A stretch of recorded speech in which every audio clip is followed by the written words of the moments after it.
مبارک باد اے لوگوں کہ پھر رمضان آیا ہے، خدا کی خاص رحمت سے بڑا مہمان آیا ہے۔ مبارک باد اے لوگوں کہ پھر رمضان آیا ہے۔ السلام علیکم ورحمۃ اللہ وبرکاتہ۔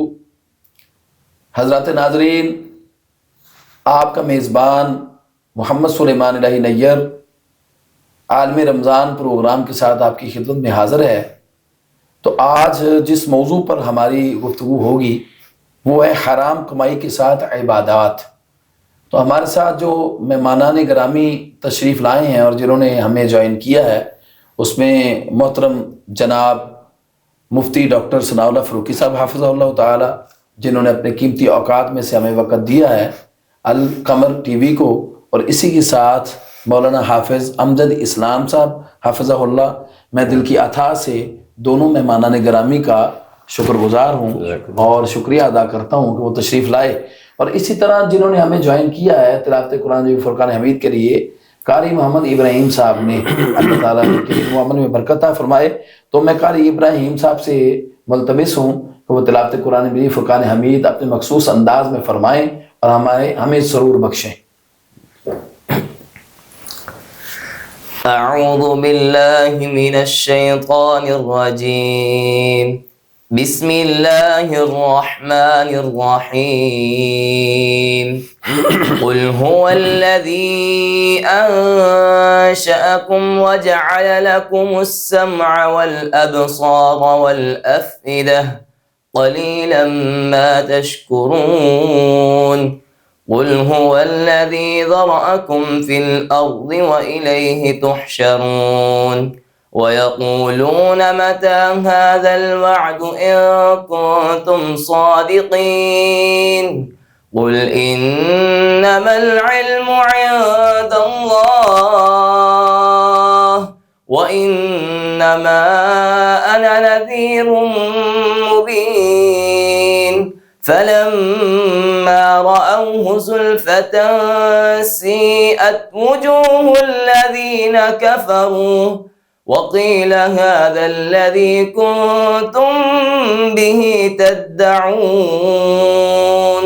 قل أرأيتم إن أهلكني الله ومن معي أو رحمنا فمن يجير الكافرين من عذاب أليم۔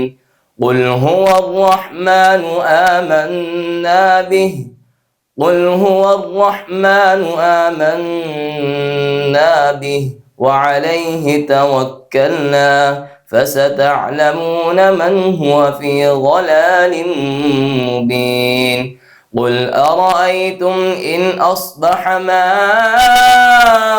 ماؤكم غورا فمن يأتيكم بماء معين۔ صدق اللہ العظیم۔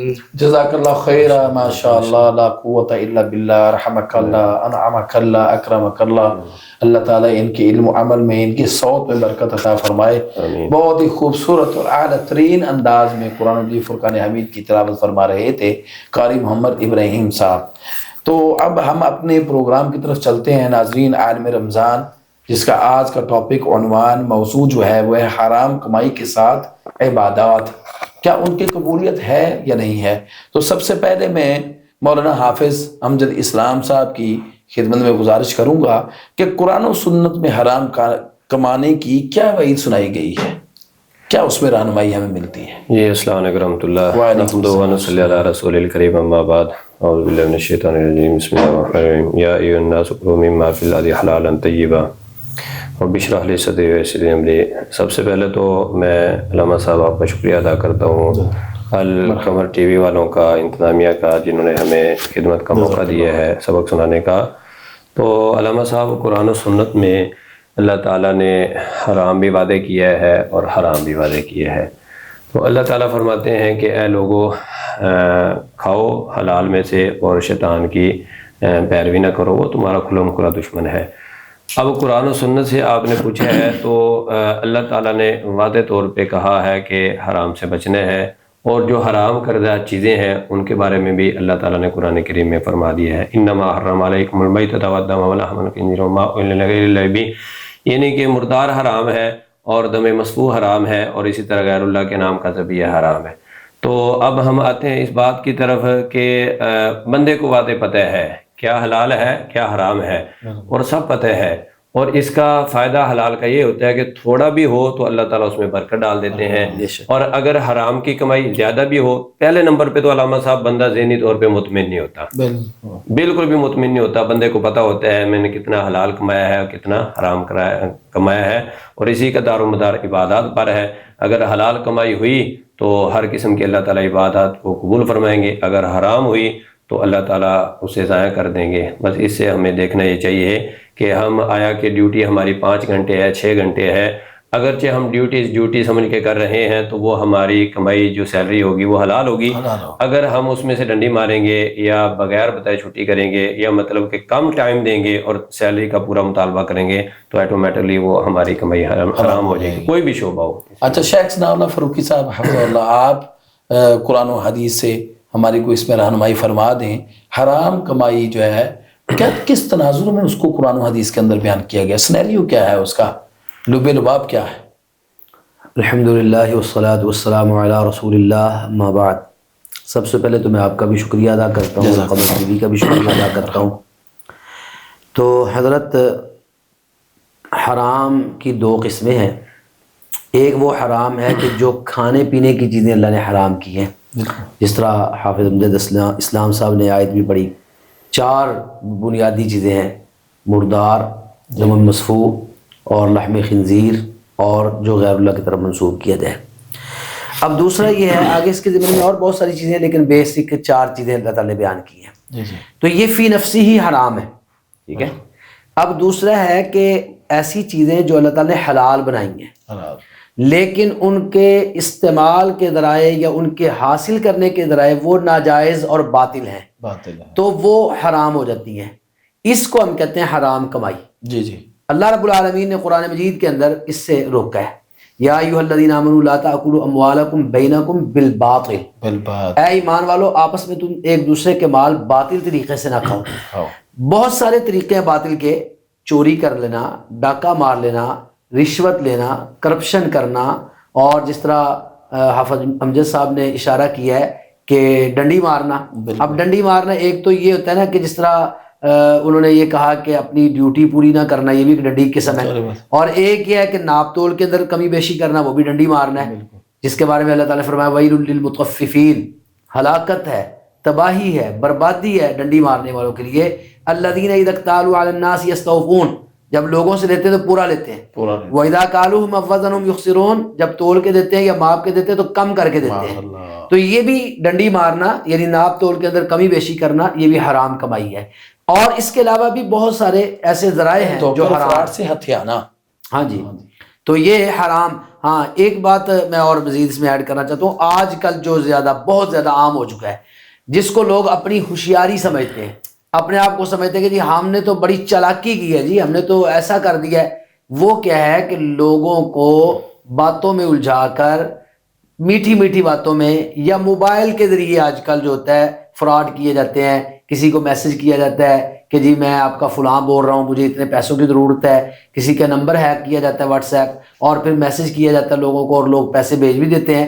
تو یہ بھی ایک طریقہ کار ہے کہ نوسر بازی اس کو کہتے ہیں۔ تو آج اس ہمارے دور کے اندر، اس معاشرے کے اندر نوسر بازی بہت زیادہ عام ہو چکی ہے، بالکل، اور جو نوسر بازی کر رہے ہیں وہ نہیں سمجھ رہے کہ ہم حرام کما رہے ہیں، ان کو پتہ ہی نہیں ہے، بلکہ آپ یہ کہہ لیں کہ رسول اللہ صلی اللہ علیہ وسلم نے قیامت کی علامات بیان کرتے فرمایا کہ قیامت کے قریب ایک وقت آ جائے گا، یاتی علی الناس زمان، ایسا زمانہ آئے گا کہ لوگ پیسے کمانا ہی سب کچھ سمجھیں گے، وہ یہ سوچیں گے کہ پیسے ہونے چاہیے، یہ کہاں سے آ رہے ہیں، من الحلال یا من الحرام، یہ ختم ہو جائے گا کہ حلال ہے یا حرام، کوئی کسر نہیں چھوڑنا، جو داؤ لگتا لگاؤ، یعنی ملاوٹ کا بھی سودا بیچنا ہے تو بیچو، کل بدماشی کرو، لوگوں کی صحتوں کے ساتھ کھیل رہے ہیں نا ملاوٹ۔ اب دیکھیں ہمارے ہاں جو ملاوٹ بھی ہو رہی ہے، اب آپ لاہور میں دودھ لینے کے لیے نکلیں، ٹھیک ہے، آپ کو دودھ کے نام پر کیمیکل دیا جا رہا ہے، آج کل تو لوگ، میں آپ کو سچی بات بتا رہا ہوں، میرے کتنے جاننے والے ہیں جنہوں نے یہ بات کہی، آپ کے جاننے والے بھی ہوگی کہ یار پانی والا دودھ لب جائے نا تے بھی غنیمت ہے.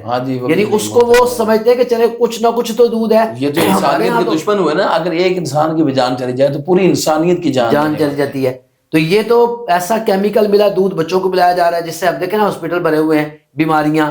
پھر یہ جو ہماری خوراک ہے، اب مرچ، سرخ مرچ لینے جائیں، میں نے سنا اس کے اندر اینٹیں پیس کے وہ مکس کر دیتے ہیں. چلیں اینٹیں نہ بھی ہو تو پتہ نہیں اور کیا کیا چیزیں مکس کرتے ہیں. ایک واقعہ میں نے سنا تھا کہ جدھر اکبر منڈی میں تو وہ بیچ رہا تھا، کیا کہتے ہیں، تو اس کے اندر جو ہے نا بورا جو ہے وہ معاذ اللہ رنگ کر کے ڈالا ہوا ہے، رنگ کر کے ڈالا ہوا ہے. پھر یہ ہوٹلوں والے، میں تو اپنے ناظرین کو کہوں گا کہ اللہ سے ڈر جائیں، ہوٹلنگ چھوڑ دیں. یہ ہوٹلنگ میں صحت کا بھی نقصان ہے. اور پھر وہ کھلاتے کیا ہیں، کتنے بار پکڑے گئے ہیں لوگ کہ وہ کوئی مردہ مرغیاں لے کے آ رہا ہے، کوئی اس طرح کی حرام چیزیں کتے کھلا رہا ہے، کوئی گدھے کھلا رہا ہے. یعنی وہی بات ہے کہ پیسہ کمانا ہے، وہ حلال ہے یا حرام ہے، وہ تمیز ختم ہو چکی ہے. تو لازمی بات ہے جب معاشرے کے اندر پیسے کی ریس ہوگی، جب دوڑ ہوگی کہ میں نے اس سے آگے بڑھنا ہے، اور بل تؤثرون الحیات دنیا والی کیفیت ہو جائے گی کہ تم دنیا کی زندگی کو ترجیح دیتے ہو اور پیسہ پیسہ پیسہ ہی ہو جائے گی، تو پھر نتیجہ کیا نکلے گا؟ نتیجہ یہ حرام. اور پھر جب حرام آتا ہے نا تو حرام اکیلا نہیں آتا، اپنے ساتھ بہت کچھ لے کے آتا ہے. حالانکہ والآخرۃ خیر وابقیٰ، بقا کو چھوڑ کر معاذ اللہ عارضی قیامگاہ کے ساتھ جپھی ڈالی ہوئی محبتیں، ہاں جی، اس کے ساتھ پینگیں چڑھائی ہوئی ہیں معاذ اللہ.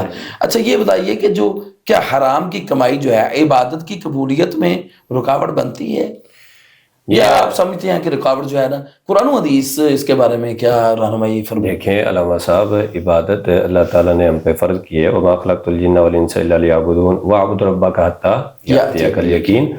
تو اب عبادت جو ہے وہ حلال کمائی سے ہی قبول ہوگی اور حرام کمائی سے نہیں ہوگی. اب بندہ نمازیں بھی پڑھ رہا ہے، سود بھی کھائی جا رہا ہے، نمازیں بھی پڑھ رہا ہے، ماپ تول میں بھی جس طرح علامہ صاحب نے دلیل دیا قرآن سے وہ کمی کیے جا رہا ہے سارے معاملہ. اب جیسے تیسے بھی اب پلاننگ بنائی ہوئی ہے جی، ہم نے حج کرنا ہے اور ہم نے عمرہ کرنا ہے، جبکہ اللہ تعالیٰ فرماتے ہیں وَلِلَّهِ عَلَى النَّاسِ حِجُّ الْبَيْتِ مَنِ اسْتَطَاعَ إِلَيْهِ سَبِيلًا، جس کے پاس طاقت ہے، ہمت ہے، وہ بیت اللہ کا طواف کرے، حج کرے، سفر کرے. اب لوگ جیسے تیسے بھی پیسہ کما کر کے وہ چلے جاتے ہیں حج کرنے، عمرہ کرنے چلے جاتے ہیں جی. ایک دفعہ چلو ہو آئیں جی، پچھلے معاف کروائیں جی، آگے نویں سے بھی دیکھی جائے گی، معاملہ ہو جائے گا. جبکہ حدیث میں آتا ہے رسول اللہ صلی اللہ علیہ وسلم فرماتے ہیں کہ ایک بندہ ہے بیت اللہ کا طواف کرتا ہے، بیت اللہ کے ساتھ چمٹ کر کے دعائیں کرتا ہے، روتا ہے، اور مطلب کہ رو رو کر کے گڑ گڑا کر کے دعائیں کرتا ہے، سفر کی تھکاوٹ ہے، ٹائم بھی لگایا ہے، پیسہ بھی لگایا، سارا معاملہ. تو یہ بھی اللہ تعالیٰ عبادت قبول فرما، اللہ تعالیٰ یہ بھی آسانی فرما، یہ بھی عطا فرما. آسمان کی طرف سے آواز آتی ہے کہ تیرا کھانا بھی حلال کا نہیں تھا اور تیرا پہننا بھی حلال کا نہیں تھا، جو ٹکٹ پیسوں سے لے کے آیا وہ بھی حلال کی کمائی نہیں تھی. آپ کی کیسے عبادت قبول کی جائے؟ نہ آپ کی عبادت قبول ہے، نہ بیت اللہ کا حج قبول ہے. جیسے آئے ہو ویسے ہی واپس چلے جائے. علامہ صاحب یہاں غور کرنا ہے، جب بیت اللہ، نبی علیہ الصلوۃ والسلام فرماتے ہیں جس بندے کی پہلی نظر بیت اللہ پہ پڑ گئی اللہ تعالیٰ صاحب کا گناہ معاف فرما دیتے ہیں. اتنی عظیم ترین جگہ پر وہاں سے یہ جواب ملتا ہے، تو پھر روزہ، یہ نمازیں، یہ صدقہ خیرات معاملات پھر یہ کیسے قبول ہوں گے؟ اللہ تعالیٰ میں حلال حرام کی کمائی کے ساتھ جو تعلق ہے عبادات کا، جیسے کہ ابھی جو ہے نا ہمیں شیخ جو ہے مولانا حافظ امجد اسلام صاحب فرما رہے تھے، اس کے بارے میں قرآن و حدیث کی اور روشنی میں سمجھتا ہوں کہ آپ ڈالیں کہ قرآن و حدیث کے اندر ہمیں اور کیا رہنمائی ملتی ہے کہ کس طرح ہم جو ہے اس سے دور ہو کر پھر اللہ کی عبادت بھی ہم نے کرنی ہے، وہ کیسی عبادت قبول ہو جائے گی، محترم علامہ اس کا محاسبہ کیسا ہوگا؟ کیا عبادت کی بھی مختلف اقسام ہے نا جی، ان میں سے ایک تو مالی عبادت ہے، جس کا تو ڈائریکٹ تعلق ہی مال کے ساتھ ہے. تو یہ بات تو طے ہے کہ اللہ تعالیٰ نے مالی عبادت اس شخص کی قبول کرنی ہے جس کا مال پاک ہوگا. بالکل، یعنی وہ تو سر و علانی، بالکل. رسول اللہ صلی اللہ علیہ وسلم نے فرمایا ان اللہ طیب لا یقبل الا طیبا، اللہ پاک ہے تو پاک ہی قبول کرتا ہے. مثلا اگر کوئی شخص کہتا ہے جی میں پیسے کمائی جا رہا ہوں حرام اور میں اس میں سے زکوٰۃ دے دوں گا، اب وہ زکوٰۃ کمانا تو پاک کرنا ہے، وہ یہ سمجھتا ہے کہ میرا مال پاک ہو جائے گا، مال پاک نہیں ہوگا. ابھی شیخ امجد اسلام صاحب نے بات کی ہے، سوال تو یہ مطلب پلیت تو پلیت رہے، ہاں بالکل، پاک کیسے ہو سکتا ہے؟ یعنی اس کی مثال ایسے ہے کہ ایک من دودھ کے اندر ایک پیشاب کا قطرہ ڈال دیا جائے، وہ بھی لوگوں کے سامنے بندہ کہ جی پی لو، پھر یہ سارے مر جائیں گے اور یہ ہمارے ساتھ لڑ پڑیں گے، نہیں گرا دو اس کو، ہم نے نہیں پینا.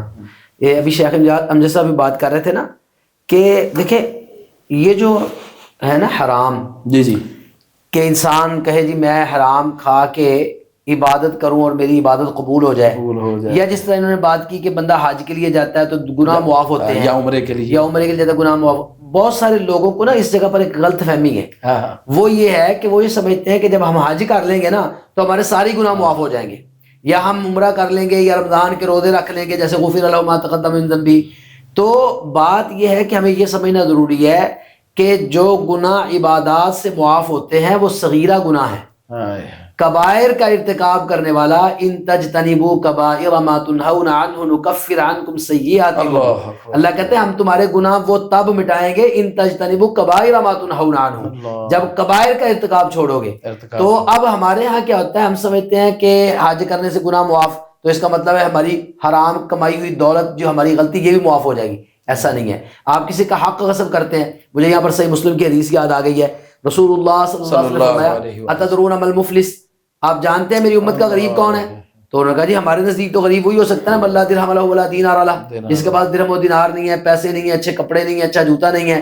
تو رسول اللہ صلی اللہ علیہ وسلم نے فرمایا کہ میری امت کا غریب وہ نہیں ہے، میری امت کا مفلس اور غریب وہ شخص ہے جو قیامت والے دن آئے گا اور نمازیں لے کے آئے گا، روزے لے کے آئے گا، عبادات لے کے آئے گا، عبادات کے پہاڑ کھڑے ہوں گے، اور جب وہ اللہ تعالیٰ کے سامنے آئے گا تو اس کے تو ذہن میں ہوگا مجھے تو جاتے ہی جنت کا ٹکٹ مل جانا ہے، میری تو اتنی عبادات ہیں، اتنی نمازیں روزے، میرے تو اتنے حج عمرے، میں نے تو اتنی زکاتیں دی، اتنے صدقات خیرات، اتنے رمضان میں میں نے افطار دسترخوان لگائے، میں نے اتنے لوگوں کی سحریاں کروائی، تو میرے پاس تو سارا کچھ ہے، تو مجھے کیا، مجھے تو جاتے ہی جنت کا ٹکٹ مل جانا ہے. وَبَدَا لَهُم مِّنَ اللَّهِ مَا لَمْ يَكُونُوا يَحْتَسِبُونَ، جب وہ اللہ کے پاس جائیں گے تو ایسا معاملہ ان کے سامنے کیا جائے گا کہ جس کا کبھی انہوں نے سوچا نہیں ہوگا.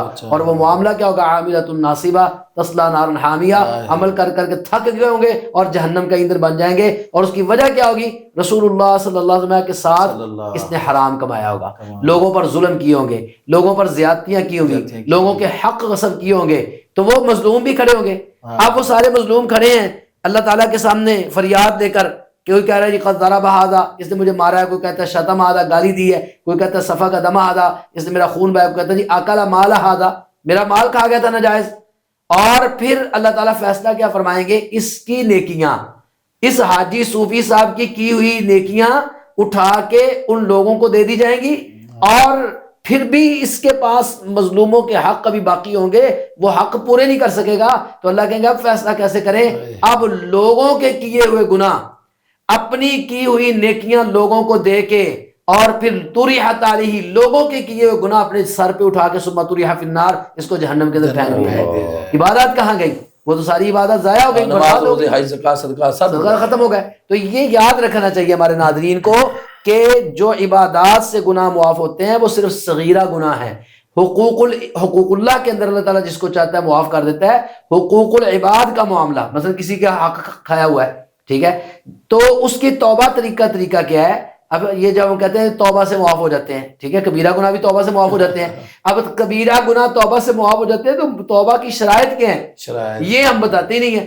اب میں نے کسی کا حق کھایا ہوا ہے تو توبہ کی شرط یہ ہے کہ میں اس کا حق واپس کروں، میں اس کا مال واپس کروں، یا اس سے معافی طلب کروں، یا اگر وہ کر دے تو کر دے، نہ کرے تو اس کا حق دینا پڑے گا. جب تک وہ معاف کرتا نہیں تو اللہ سبحانہ و تعالیٰ کا تو یہ اصول ہے، اللہ نے معاف کرنا ہی نہیں معاف کرنا، بالکل. تو یہ حق واپس کریں گے. حقوق العباد، بلکہ مجھے وہ یہ کیا کہتے ہیں شیخ حافظ عبد الاسلام صاحب کی وہ بات یاد آ رہی ہے، رسول اللہ کی حدیث کہ حج اور عمرہ کرنے کے لیے بندہ چلا گیا، لیکن وہ اوپر سے جواب آ رہا ہے مطعم حرام، ملبس حرام، مشرب حرام، وغذی بالحرام.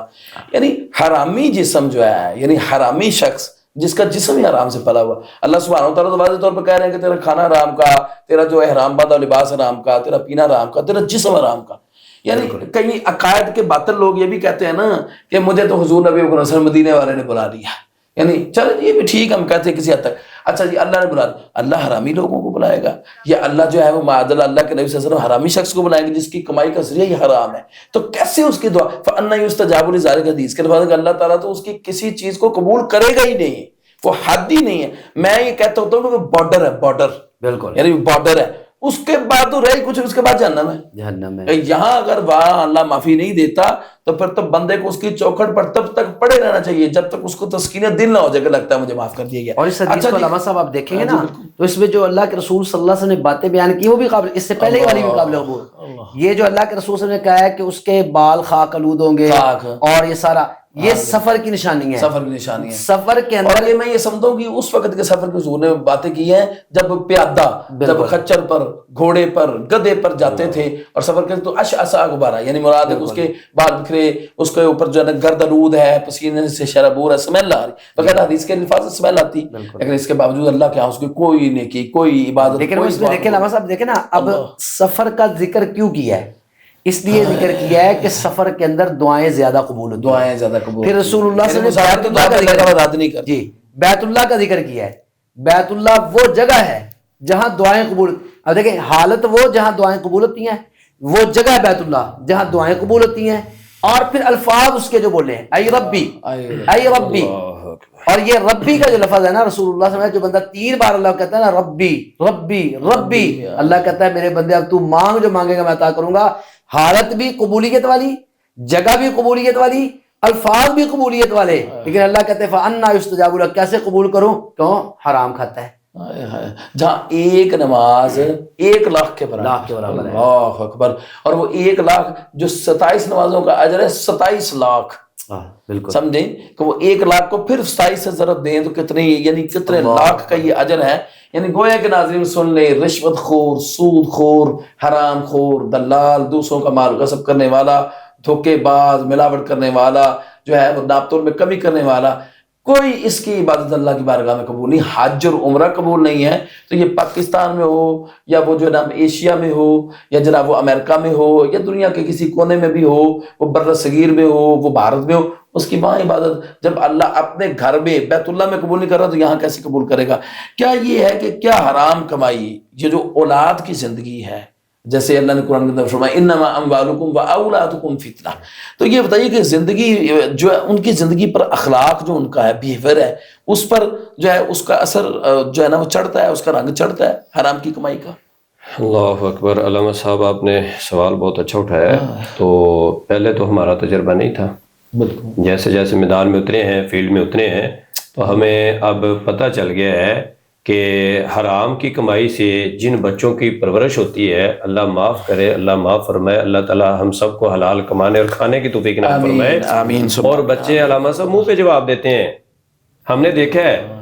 اور بچے سمجھدار ہیں، پڑھنے پڑھانے والے ہیں، سارے معاملات ہیں، اس کے باوجود لوگ ہمارے پاس آتے ہیں، شیخ صاحب لوگ ہمارے پاس آتے ہیں کو دم کر دیں ہمارا بچہ، ہمارا بیٹا، ہماری بیٹی نافرمان ہوگی، ماں باپ کا ادب و احترام نہیں کرتی، آگے سے بولتے ہیں، بات ماننے کے لیے تیار نہیں. بلکہ میں تو پچھلے دنوں ایک بھائی صاحب میرے پاس آئے، کہنے لگے میں تہجد صرف اس لیے پڑھتا ہوں کہ میری اولاد نیک ہو جائے، نمازیں پڑھے. میں نے کہا کہ تو اور کوئی مطلب غرض نہیں ہے میرا تہجد پڑھنے کا.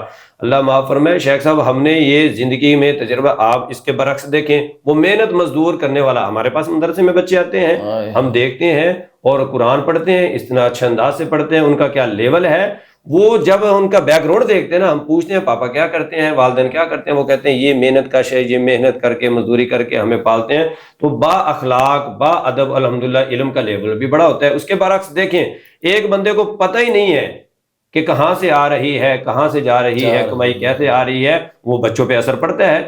بچے آٹومیٹکلی جب بڑے ایسے کریں گے تو بچے بھی ایسے سوچ کے جہاں سے مرتے، وہ جس طرح شیخ سے بتا رہے تھے بھائی، مقصد ہے پیسہ کمانا، سٹیٹس بن جائے، لیول بن جائے. اور حرام کی کمائی سے پرورش پانے والے جو اولاد بچے ہوتے ہیں، میں نے تجربہ کیا علامہ صاحب، لوگوں کی نظر میں بھی ان کی کوئی حیثیت نہیں، منہ پہ تعریف کریں، بالکل ایسے ہی ہے. اچھا شیخ ڈاکٹر مفتی ثناء اللہ فاروقی صاحب، آپ کچھ اس پر جو ہے نا اپنے قیمتی جو ہے وہ کوئی جواہر. محترم علامہ صاحب، حافظ صاحب نے جو اپنے تجربے کی بات کہی ہے نا، وہ بہت ہی بہترین انہوں نے بات کہی ہے. دیکھیں حلال اپنا اثر چھوڑتا ہے، حرام اپنا اثر چھوڑتا ہے. بالکل. ہم جب اپنے بڑوں کو پڑھتے ہیں، رسول اللہ صلی اللہ علیہ وسلم کو پڑھتے ہیں، دیکھیں اللہ کے رسول صلی اللہ علیہ وسلم سے بڑھ کر کوئی نہیں ہے. رسول اللہ صلی اللہ علیہ وسلم سیدنا حسن ابن علی رضی اللہ تعالیٰ کے ساتھ جا رہے ہیں، راستے میں کھجوریں پڑی ہوئی ہیں تو بچہ ایک کھجور اٹھا کے منہ میں ڈال دیتا ہے. رسول اللہ صلی اللہ علیہ وسلم کے قدم مبارک روک جاتے ہیں، آپ کے چہرے کا رنگ تبدیل ہو جاتا ہے، آپ انگلی مار کے منہ کے اندر سے وہ کھجور نکال کے باہر پھینک دیتے ہیں. اب 7 پروانے بھی تھے، دیوانے بھی تھے. ہو سکتا ہے کسی پروانے نے کیا ہی دیا ہو، حضور بچے ہی تھا، اگر ایک کھجور کھا لی تھی تو کیا ہو گیا تھا. رسول اللہ صلی اللہ علیہ وسلم کہ یہ کھجوریں صدقے کی ہیں اور صدقہ مجھ محمد صلی اللہ علیہ وسلم پہ اور میری آل پہ حرام ہے. اب 6 سال سے کم عمر ہے اس وقت، اور اللہ کے رسول بچے کو حلال حرام تمیز سکھا رہے ہیں، اور ہم 60 70 سال کے ہو جاتے ہیں، حلال حرام کی تمیز نہیں آتی. تو نتیجہ کیا نکلتا ہے؟ اولادیں آج نافرمان ہیں، اولادیں بے نماز ہیں، اولادیں آج غلط کام کر رہی ہیں، بے حیائی کو پروان چڑھا رہی ہیں. پاک لوگوں کی اولادیں ہم نے دیکھا ہے، پاک لوگوں کی بیٹیاں گھروں سے بھاگ جاتی ہیں. ہم کہتے ہیں یار، آپ کہتے ہیں میں بڑا نمازی ہوں، میں اپنی کمائی کو بھی چیک کرو. مجھے یہاں امام بخاری رحمۃ اللہ علیہ یاد آ رہے ہیں. ہمارے اسلاف جو ہیں، امام بخاری رحمہ اللہ تعالی اپنی کمائی کے بارے میں یہ بالکل 100% اتھینٹک کہا کرتے تھے کہ آج تک میں نے کوئی درہم و دینار حرام کا نہیں کمایا، نہ میں نے کھایا ہے. اور ان کے والد صاحب کی طرف سے جو جائیداد آئی وہ بھی پاک تھی. ان کی والدہ نے گواہی دی کہ وہ حلال مال تھا، پھر والدہ نے حلال کھلایا، پھر خود ساری زندگی حلال کھایا. حلال کھانے سے جن والدین نے اپنے بچوں کی حلال سے پرورش کی وہ امام بخاری بنے، وہ امام مسلم بنے، وہ ابو داؤد اور ترمذی اور نسائی اور ابن ماجہ بنے، وہ صلاح الدین ایوبی اور محمد ابن قاسم بنے. اور جب ہم اپنی اولاد کی نشو و نما حرام سے کریں گے، وہ غذی بالحرام، جس طرح آپ نے حدیث کا حوالہ دیا، تو جب حرام سے جسم پلے گا تو حرامی حلالی کیسے ہو سکتا ہے؟ کیسے حلال کام کر سکتا ہے؟ کیسے اچھے کام کر سکتا ہے؟ اسی سے امام احمد بن حنبل، امام ابو حنیفہ، اسی سے امام مالک رحمہ اللہ، اسی سے امام شافعی رحمہ اللہ جیسے 4 ائمہ اربعہ بھی اللہ نے وہی پیدا فرمایا. اور اسی سے جو ہے صلاح الدین ایوبی، دیکھیں نا، جن کی ماں، اور ایسا صلاح الدین ایوبی جیسا میں نہیں سمجھتا کبھی تک بیٹا ایسا پیدا ہوا ہے. اللہ اکبر. مجھے بلکہ وہ واقعہ یاد آ گیا کہ جو ایک بڑے شیخ نے بیان بھی کیا تھا کہ کیا کہتے ہیں، یہ ہندوستان کا تاریخی واقعہ ہے، انڈیا کا، کہ وہاں جو ہے نا کیسری پھیل گئی ہر طرف، جو ہے نا وہ اب صلاۃ الاستسقاء میدانوں میں اور جناب وہ گراؤنڈوں میں ہو رہی ہیں. اور کسی نے میاں صاحب کو کہہ دیا، سید نذیر حسین محدث دہلوی رحمۃ اللہ علیہ، انہوں نے کہا جی کہ چلے میاں صاحب، شاہ صاحب ہے، سید ذات ہیں، چلے جی آپ کریں. انہوں نے جناب جوانی تھی، انہوں نے جناب صلاۃ الاستسقاء جو ہے 2 رکعتیں پڑھائی، دعا کی، چھل تھل بارش ہوگی، سرسبز و شادابی، اور جناب جو رزق ہی رزق، ہر طرف ہریالی ہریالی. کو 30-35 سال بعد ناظرین پھر یہی واقعہ ہو گیا، یہی واقعہ دوبارہ. انہوں نے کہا جی اب ہمیں کہیں جانے کی ضرورت نہیں ہے، نہ ادھر ادھر میدانوں میں. تو دوبارہ میاں صاحب سے کہتے ہیں، اب ظاہر مطلب اس وقت جوان تو 35 اب 70 سال ہوگی. اب وہ جو ہے نا، تو وہ اب پہلے دن انہوں نے 2 رکعتیں پڑھائی، دعا کی، کوئی بارش نہیں. دوسرے دن پڑھائی، نہ بارش ہوئی. تیسرے دن کوئی وہ کہنے لگا میاں صاحب کیا ہے، تو وہ زاروں قطار ٹھاٹھے مار مار کے رونے لگے. لوگوں نے کہا شاہ صاحب آپ روتے کیوں؟ کہنے لگے اس وقت تھا میں جوان، تو میں خود اپنی ہاتھ سے محنت کرتا تھا اور جو کماتا تھا حلال و حرام کی تمیز کرتا تھا. اور اب آپ لوگوں کے اوپر ہوں میں، میرا انحصار ہے تم لوگ. اب مان نہ جانے تم مجھے مال کیسا دیتے ہو کہ میری دعا میں تاثیر ختم ہو گئی ہے. میں یہ پیغام دینا چاہ رہا ہوں کہ اسی طرح دیکھا نا، شیخ ثناء اللہ فاروقی صاحب بھی مولوی ہیں، یہ جناب یہ بھی مولوی ہیں، میں بھی مولوی ہوں الحمدللہ. اور میں فخر سے کہتا ہوں کہ اللہ مجھے مولوی ہی زندہ رکھے اور مولوی ہی شہادت قبول کر لے میری مولویت میں. تو سوال ہی پیدا ہوتا ہے کہ بھائی جیسا آپ ہمیں کھلائیں گے، حرام کی باتیں تو ہو سکتی ہیں، یا ہم حرامی تو ہو سکتے ہیں، حرام مال کے ساتھ حلالی نہیں ہو سکتی. اور اگر تم مساجد کے اندر، مدارس کے اندر یا اللہ کے راستے کے اندر حلال دو گے تو میں آپ کو 110% نہیں 1000% کہتا ہوں کہ پھر حلال ہی حلال ہوگا سب. کیوں جی شیخ، یہ کیسی بات ہے؟ اچھا جی، کیا حلال روزی کی برکت کی کوئی مثال جناب محمد رسول اللہ کے دور اقدس سے، یا صحابہ اکرام رضی اللہ عنہم، یا اسی میں تابعین ہیں، تبع تابعین ہیں، محدثین ہیں، ائمہ فقہاء رحمہم اللہ؟ بلکہ آپ نے وہ مثالیں دے بھی دی کہ جس سے، جیسے امام حنیفہ ہے، جیسے امام احمد بن حنبل ہے، جیسے امام مالک ہے، جیسے امام شافعی رحمہ اللہ. آپ دیکھ لیں سیدنا عبد الرحمن ابن عوف رضی اللہ تعالی جب مدینہ ہجرت کر کے گئے ہیں، تو ان کی ہجرت کے بعد کیا حالات تھے؟ کچھ بھی نہیں تھا پاس، خالی ہاتھ گئے ہیں، حتیٰ کہ سب کچھ چھین لیا گیا. تو جس انصاری کے ساتھ بھائی بنایا گیا، تو انہوں نے کہا جی آئیں جی، وہ اپنا مکان دکھایا، سب کچھ دکھایا. اب چاہتے تو ہماری طرح چپ کر کے بیٹھے تھے، قبضہ کر کے لو جی مل رہا ہے مفت، بلکہ حقدار بھی تھے، مستحق بھی تھے. بالکل. اور پھر دیکھیں نا، اللہ کے رسول نے بھائی بنایا نا، اللہ نے اجازت دی ہے. اس کے باوجود اپنی محنت پہ کتنا ان کو مان تھا کہ وہ انہوں نے اس کو کہا بھی آپ کو سارا کچھ آپ کو مبارک، مجھے بازار کا راستہ دکھائیں. بازار کے لیے نکلے اور جا کے محنت کی ہے, رات کو کما کے نکلے ہیں, چند دن گزرے ہیں, ایک نوات سونا جو ہے اس کے عوض شادی بھی کر لی ہے, اللہ نے دنوں کے اندر رنگ لا دیے ہیں. خاتم النبیین, آخر الزمان پیغمبر, غیور نبی کے غیور صحابہ, غیور نبی کے غیرت مند صحابہ کہ کسی مال کو قبول نہیں کیا, حالانکہ اس نے تو یہاں تک آفر کر دی. سب سے بڑی قربانی اس میں ڈاکٹر صاحب آپ دیکھیں کہ مال بھی بندہ دے دیتا, سارا بیوی نہیں دیتا, بیوی نہیں کوئی دیتا. انہوں نے کہا جی میری 2 بیویاں ہیں جی, میں ایک بیوی کو طلاق دے دیتا ہوں, یہ اپنا گھر آباد کر لے. کتنی بڑی قربانی ہے محمد رسول اللہ کے غیر مند صحابی کی. یہ سعد بن ربیع رضی اللہ تعالیٰ عنہ قربانی دینے والے ہیں. عبد ابن عوف کہتے ہیں جزاک اللہ خیر, میرے بھائی تجھے اللہ بہترین بدلہ دے, بازار کا رستہ بتا دو, میں خود کما کر کھاؤں گا. لوگوں کچھ اللہ کا خوف کرو. یہ دیکھو کتنی خوبصورت باتیں ہیں, یہ ایسے خوبصورت لوگ, خوبصورت باتیں, ایسے جو ہے نا یعنی جوہر. واللہ میں تو حیران ہوں کہ ہم ان ہیروں کی قدر نہیں کرتے جو حق کی بات کرنے والے ہیں. تو یہ بتائیں کہ افطار پروگرام جو کروائے جاتے ہیں سڑکوں پر, چوکوں پر, چوراہوں پر, لیکن اگر یہ حرام پیسوں سے ہو تو اس کے بارے میں کیا حکم ہے جی قرآن و حدیث کا؟ کیا یہ افطار جو کروا رہے ہیں معاذ اللہ, یہ کتنا بڑا ظلم ہے کہ یعنی افطار یعنی کتنا بڑا اجر ہے کہ ایک روزے کی جو ہے نا افطاری کروانا, ایک روزے دار کی, تو کہا کتنے لوگوں کا, لیکن حرام کی کمائی سے کروا دینا. جی علامہ صاحب, وہ رسول اللہ صلی اللہ علیہ وسلم کی حدیث مبارکہ ہے نا, کسی بندے نے کسی کو روزہ افطار کروایا اس کو بھی برابر کا اجر ملے گا, اس کے اجر میں کوئی کمی نہیں کی جائے گی. اب پچھلے دنوں مجھے ایک بھائی کی کال آئی, وہ کہنے لگے کہ قاری صاحب ایک مسئلہ میں نے پوچھنا ہے. میں نے کہا کیا مسئلہ ہے؟ وہ کہتے ہیں جی ایک بندے سے نا میں نے پیسے لینے ہیں تو بڑا مجھے تنگ کرتا ہے, تو میری کال نہیں اٹھاتا اور پیسے بھی نہیں مجھے دیتا. تو میں نے کہا آخر مسئلہ کیا؟ کہتا ہے یار وہ پیسے دیتا نہیں, اس کے چانس بھی نہیں ہے واپس دینے کے. میں نے کہا کہنا کیا چاہتے ہو؟ کہتے کہنا یہ چاہتا ہوں کیا وہ میں پیسے زکوٰۃ میں ڈال دوں, وہ میری زکوٰۃ نکل گئی. مجھے ہنسی آ گئی. میں نے کہا ایسے تو زکوٰۃ نہیں نکلتی بھائی جان, زکوٰۃ ہے. ہاں تو آپ زکوٰۃ اپنی دیں. ہاں آپ یہ کر سکتے ہیں, احسان کر سکتے ہیں, جس طرح نبی علیہ الصلوۃ والسلام نے فرمایا کل قیامت کو اللہ تعالیٰ نے ایک بندے کو چھپا کے رکھا ہوگا, اللہ تعالیٰ اس کو معاف کریں گے, درگزر کریں گے, پوچھنے پر بتایا جائے گا اس کا کیا نیک اعمال ہے, کیا معاملہ ہے. وہ بتایا جائے گا یہ کسی کو پیسے ادھار دیتا تھا, احسان کرتا تھا, جب وقت آتا تھا تو یہ اپنے ملازم سے کہہ دیتا تھا اگر نہ دے سکے تو اس کو مہلت دے دیں.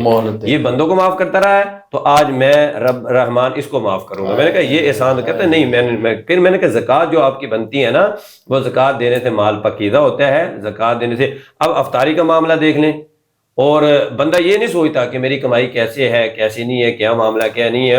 اس میں سے راشن لے کے دے رہا ہے, کھجوریں لے کے دے رہا ہے, ساری افطاری کے سامان لے کر کے دے رہا ہے. آپ علامہ صاحب وہ یہ سمجھتا ہے, میں نے جو غور کیا وہ یہ سمجھتا ہے کہ یہ جو میں صدقہ خیرات کرتا ہوں نا یہ میرے گناہ دھل جاتے ہیں. یہ بھی تو رب پر احسان کر رہا ہے. میں تو اس کے یہ الفاظ میں کہتا ہوں اس کی کھلم کھلا بدماشی دیکھو, حرام دی کمائی وہ بھی رب پر احسان ہے. تو بناؤ پاک ہستی سبحان. بلکہ وہ قرآن مجید فرقان حمید کی بھی آیت ہے, دیکھنا جی یہ جو آپ کے سوال کی وجہ سمجھ آ رہی ہے, یہ تو ہے کہ اس کے پاس پیسہ ہے مگر وہ دینا نہیں چاہتا, اس پر تو احسان کیا جا سکتا ہے. لیکن قرآن کہتا ہے کہ جو دے ہی نہیں سکتا اور بندے کو اس کے حالات نظر آ رہے ہیں تو پھر کیا ہے, اس کو صدقہ کر دے, خیر لکم, یہ اس کے لیے بہتر ہے. اللہ اکبر. اچھا شیخ, حلال روزی کی برکت کی یعنی مثالیں بھی ہو گئی, سب کچھ ہو گیا, لیکن یہ جیسے کہ اب کسی نے ادھار لے لیا ہے اور وہ دینے کے لیے تیار نہیں ہے, یہ بھی احسان ہے کہ بندہ اس کو چھوڑ دے اور اس کو معاف کر دے اور وہ بھی اللہ کی رضا کرے. اس معافی کا حالانکہ وہ معافی کے بے شک قابل نہ ہو, لیکن وہ معاف کرے گا تو لازماً اللہ اس کے معاملات معاف کر دے گا اگر کہیں کمی, کوئی گناہ, کوئی. اچھا افطار یعنی حرام کے پیسوں کی افطاری کروا دینا لوگوں کو. اچھا بڑی خوبصورت انہوں نے کس کہتے ہیں حمد اسلام صاحب نے میری یعنی اجاگر کر دی میری ایک حص کو, کہ میں یہ پوچھنا بھی چاہتا تھا کہ یہ جو زکوٰۃ کے مصارف ہیں, اچھا زکوٰۃ جو ہے مال کی دینی چاہیے یا جنس کی؟ جیسے آج کل جو ہے نا کپڑا جو ہے نا دیا جاتا ہے جی, آٹا, چینی, دالیں, دولیں, کیا ان کی زکوٰۃ بنتی ہے؟ یہ جو راشن تقسیم کیا جاتا ہے, یہ جو غلاظت معاشرہ معاشرے کے اندر پھیلی ہوئی ہے کہ لوگ یہ سمجھتے ہیں کہ جی ہے جی. محترم علامہ صاحب بات یہ ہے کہ آج کل نا ہم نے فیشن بنا لیا ہوا ہے کہ افطاریاں کروانی ہیں, سحریاں کروانی ہیں, فلاں راشن بانٹنا ہے, اور اس فیشن کو پورا کرنے کے لیے ہم رکھ لیتے ہیں جی ہم زکوٰۃ اس مد میں دے دیں گے. حالانکہ دیکھیں میں یہ سمجھتا ہوں کہ زکوٰۃ دینے کا طریقہ یہ ہے ہی نہیں ہے. رسول اللہ صلی اللہ علیہ وسلم کے دور مبارک میں کوئی ایک ایسی مثال نہیں ملتی کہ اس طرح کسی نے زکوٰۃ دی ہو. اللہ کے نبی صلی اللہ علیہ وسلم باقاعدہ عامرین بھیجتے تھے جو جا کے خود حساب کتاب کرتے تھے، بندے کو پیچھے بٹھا دیا تھا، آپ بیٹھو بھائی ہم دیکھتے ہیں تمہارا مال کتنا ہے. عامل وہ سارا حساب کر کے زکوٰۃ اس کی اکٹھی کرتے اور لا کے رسول اللہ صلی اللہ علیہ وسلم کے پاس بیت المال میں جمع کروا دیتے. اب زکوٰۃ یہاں سے چل رہی ہے، بیت المال سے دی جا رہی ہے، اللہ کے رسول تقسیم کر رہے ہیں. یہ تو حکومت کا منصب ہے نا، الذین مکناہم فی الارض اقاموا الصلاۃ وآتوا الزکاۃ، زکوٰۃ کا سارا نظام قائم کرنا. یہاں پر تو ہمارا جو زکوٰۃ کا محکمہ بنا ہوا ہے اس پہ کسی کو اعتماد نہیں ہے، اور اعتماد کرے بھی کوئی کیسے؟ کرپشن. وہ عاملین زکوٰۃ شاید خود ہی زکوٰۃ کھا جاتے ہیں، خود ہی کھا جاتے ہیں. کرپشن ہی مجھے کرپشن. بڑی پرانی یاد ہے بات کہ جو اب ہماری حکومت ہے تو انہی کی حکومت تھی، بلکہ انہوں نے تو تقسیم کیے نا، گھی کے ڈبے تھے، اور مجھے یاد ہے کہ بڑا وافرما ان پر ان کی تصویریں بھی تھی. تو میں نے یہ دیکھا کہ جن کو انہوں نے دیے ہیں ان کے اپنے نیچے بیڈ بھرے ہوئے ہیں، اسٹور بھرے ہوئے ہیں. غربا تک یہ بات گئی نہیں معذرت ناظرین، بلکہ وہ خود ہی کھا گئے. یعنی یہ عمرا اور یہ بڑے بڑے سیاسی لیڈر جو ہیں یہ خود معذرت زکوٰۃ کی ڈونیشن کھا جانے والے اور پلنے والے ہیں. انہوں نے امت کی خیر خواہی کیسے خیر خواہی کرنی ہے؟ تو میں عرض کر رہا تھا کہ دیکھیں نا یہ فیشن بن گیا ہے کہ جی راشن تقسیم کر دو. ہاں جی. نقصان پتہ کیا ہوتا ہے؟ میں نے خود دیکھا ہے، ایک شخص نے راشن تقسیم کیا، جو غریب آدمی اس کو تو بیچارے کو پیسے دے، اس نے وہ بھی لینے ہیں، راشن بھی لینا ہے. بلکہ جنس کی دیکھیں نا ڈاکٹر صاحب، آپ کو زیادہ علم ہے، جنس کی زکوٰۃ ہوتی ہی نہیں ہے، جنس کا تو عشر نہیں ہے. بالکل ایسے ہی ہے. ہاں جی، گندم کا، مونجی کا، اسی طرح باقی فصلوں کا، پھلوں، ان کا تو عشر ہے. زکوٰۃ میں علامہ صاحب پیسوں کا مالک بنانا ضروری ہوتا ہے. جس کو آپ زکوٰۃ دے رہے ہیں آپ اس کو پیسے اس کو دیں، آپ وہ جو مرضی اس سے چیز خریدیں. بس یہ میں ناظرین تک خبر یہ جو میں بات کر رہا تھا نا، راشن جو تقسیم کرتے ہیں ان کے لیے بہت سارے لوگوں کو باقاعدہ لوگوں نے پکڑا بھی ہے، اور ہم نے بھی دیکھا ہے راشن زیادہ اکٹھا ہو گیا. اب دیکھیں نا ان کی ضرورت کچھ اور ہے، اب بیچارے کیا کریں گے؟ مجبوراً وہ بیچیں گے. اب جب وہی راشن جو 10,000 کا بنا ہے دکاندار کے پاس بیچنے جاتے تھے وہ 5,000 کا خریدتا ہے. اب زکوٰۃ دینے والے کو بھی نقصان، زکوٰۃ کا بیڑا غرق ہو گیا. اور دوسرا وہ جو بندہ جس نے لیے اس نے بیچارے جو 10,000 ملنا تھا اس کو 5,000 ملا، اس کا بھی نقصان. اس سے بہتر نہیں ہے کہ ہم پیسے دے دیں. بچوں کو بس کپڑے نہیں ہیں، یا ان کے بچوں کو اسکول کی فیسیں نہیں ہیں، اس کے بعد گھر کا کرایہ نہیں ہے، وہ بیچارہ جھونپڑی میں رہتا ہے، وہ دھکے کار ہے، اس کے پاس اچھی سواری نہیں ہے، اس کے پاس پہننے کے لیے گھر میں بستر نہیں ہے، اس کے پاس ضروریات زندگی کا کوئی سامان نہیں، اس کو مال دو. بلکہ میں کہتا ہوں کہ کوئی ٹھیلا لگوا دو، کوئی ریڑھی لگوا دو، یہ اصل طریقہ ہی ہے. کوئی کھوکھا لگوا دو، وہ بیچارہ برسر روزگار بن کے ایسے ہو. یہ معاذ اللہ اس کو ہمیشہ ہی ایسے رکھتے ہیں، کیسے ظالم لوگ. اصل یہ ہمارا معاشرہ اگر زکوٰۃ کو اپنے معاشرے کی اصلاح کے لیے استعمال کرنا ہے، غربت دور کرنے کے لیے تو دور ہو سکتی ہے. لیکن ہم منگتے بنا رہے ہیں، ہم ہر سال 1,000 روپیہ سب میں تقسیم کرنا ہے ہم نے، یا 1 توڑا راشن کا تقسیم کرنا ہے. یہ منگتے اگلے سال دیکھیں گے وہی منگتے ہوں گے، اگلے سال دیکھیں گے وہی منگتے ہوں گے. 10 سال سے وہی لوگ آ رہے ہیں. اچھا جی، رشوت خور کی یا سود خور پتہ چل رہا ہے ہمیں، یہ جی سود کا کام کرتا ہے یا یہ رشوت خور ہے، یعنی یہ بینک میں جاب کرتا ہے، ایسے شخص کی دعوت قبول کرنی چاہیے؟ یہ جو دعوت قبول کرنے کا مسئلہ ہے نا، اس مسئلے میں تو ہمیں یہی اسلام کی طرف سے رہنمائی ملتی ہے کہ اگر آپ کو کوئی دعوت دیتا ہے تو آپ اس کی دعوت قبول کر سکتے ہیں. رسول اللہ صلی اللہ علیہ وسلم نے یہودیوں کی دعوت قبول کی ہے، ان کے گھروں کا کھانا کھایا ہے. اور خیبر کے موقع پر جس عورت نے آپ کو وہ کھانے میں زہر ملا کے دیا تھا وہ یہودی عورت تھی. لیکن میرا خیال ہے کہ جی دیکھیں ایک پروگرام میں آپ نے ہمیں یہ مثال دی تھی، میں صرف اس کو ذرا آپ کی مثال سے میں استدلال کر رہا ہوں کہ آپ نے جو کہی تھی کہ ابو جہل سے اللہ تعالیٰ نے بیت اللہ کو بنوایا، اور بیت اللہ بنایا جو ہے حلال کا، انہوں نے کہا جی 1 درہم اور دینار کا جو ہے نا اس میں حلال کا حرام کا نہیں ہونا چاہیے. تو سوال یہ پیدا ہوتا ہے کہ اس دور میں یہودی تو حلال کی کماتے تھے نا، تو اللہ کے رسول کو تو علم تھا کہ ان کی دعوت ٹھیک ہے. میرا مطلب ہے کہ اگر حرام کی کمائی ہو تو کیا قبول کرنا ضروری ہے؟ وہ تو پھر جناب محمد رسول اللہ صلی اللہ علیہ وسلم. اس دور میں سود کا کام کرنے والے کون لوگ تھے؟ جی یہودی تھے. سب سے زیادہ یعنی سود چلتا ہی مدینے کے اندر کن لوگوں کا تھا؟ یہودیوں کا. لیکن کیا یہ ہو سکتا ہے، میں ویسے ایک بات کر رہا ہوں یہ امت تک چونکہ پیغام، کیا یہ ہو سکتا ہے کہ محمد عربی صلی اللہ علیہ وسلم کسی کا حرام مال قبول کر کے دعوت قبول کر لیں؟ آپ کو یہ بھی تو علم ہوگا نا کہ یہ یہودی کا مال کیسا ہے. میں ہی سمجھو اللہ کے رسول تو پھر جو حضور کی مثال ہے، جو پشین گوئی اللہ کے نبی کی ہے، وہ قیامت تک کوئی روح زمین پر انسان پیدا نہیں ہو سکتا. اس میں تطبیق آپ کو بتاتا ہوں کیا ہے. ٹھیک ہے. اب ہے یہاں پر 2-3 چیزیں یاد رکھنی ضروری ہیں. ایک شخص ہے جس کی کمائی مکمل طور پر حلال اور پاک ہے، اس کی دعوت قبول کرنا تو ثواب ہے، تو رسول اللہ نے اذا دعاک فاجیب حق ہے. اب ایک شخص ہے جس کی کمائی مکمل حرام ہے، آپ کو 100% یقین ہے کہ وہ حرام ہے، اس کی دعوت قبول نہیں کریں گے.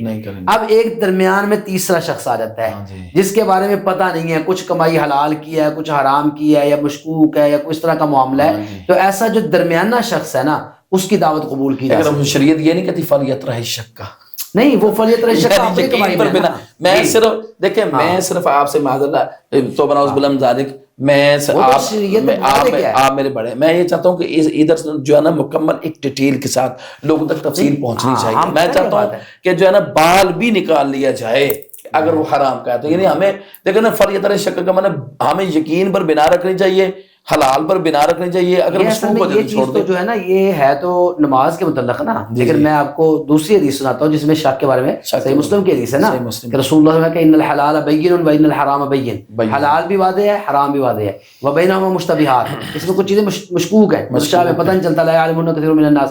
وہاں پر اصول یہ ہے فمن اتقى الشبہات فقد استبرأ لدینہ وعرضہ, جو شبہ والی چیزوں سے بچ گیا اس نے اپنا دین بھی بچا لیا, اپنی عزت بھی بچا لی. اللہ آپ کو جزائے خیر عطا فرمائے جی. بس میں یہ جواب چاہتا تھا, بس میں یہ سمجھتا یہ پیغام ہے جی. اللہ کے نبی صلی اللہ علیہ وسلم کی بات سے اوپر قیامت تک کسی کی بات نہیں ہو سکتی. ہم سارے اللہ کے نبی کی بات پر قربان ہیں. بچ جانا بہتر ہے کہ آپ مشکوک چیز کو چھوڑ دیں.